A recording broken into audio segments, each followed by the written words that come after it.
Hey there, it's Steve Meldy, pastor of Christ Presbyterian Church in Tucson, Arizona, and this is The Story, Chapter 3, Going Deeper. Chapter 3 of the story focuses on the Old Testament character of Joseph, that young son of Jacob, through whom the promise that God had made long ago would continue.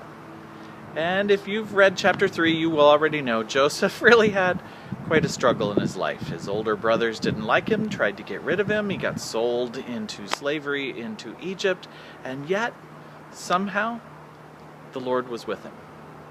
And God continued to work God's ways in and through even the challenges Joseph faced.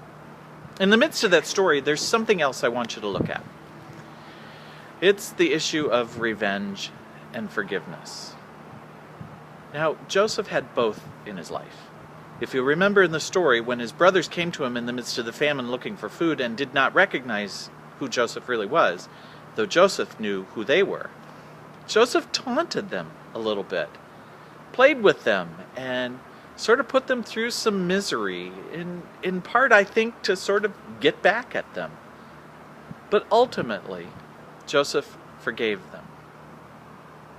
He learned again to love his family despite what they had done to him and how they had caused harm to him.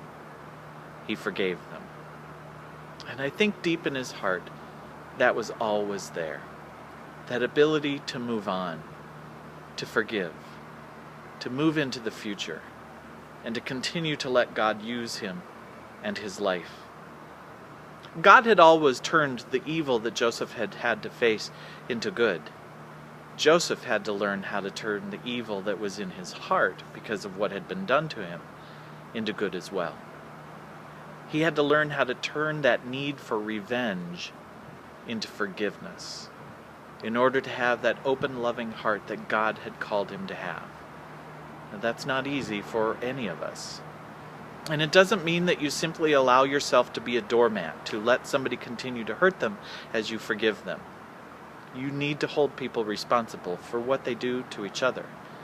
You need to hold yourself responsible for what you do to others. But you also need to forgive. You need to unwrap all that difficult, painful anger feelings that our hearts get wrapped around that cause us to want to do harm back to others. Because if we get wrapped up in that, then we are no different than they are and cause them evil, like Joseph did, until he learned he too needed to forgive. This is a really hard lesson to learn, but it's an important one for us as people of faith, particularly in this Christian tradition, because forgiveness is at the core of what we believe God is all about, and we can be about as well. Your life will change for the better if you learn to forgive.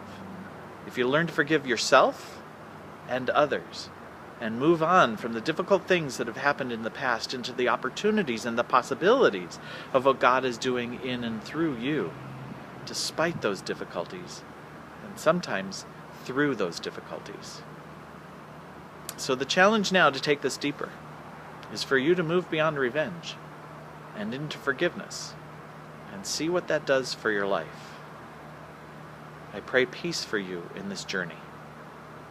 I look forward to seeing you again next week.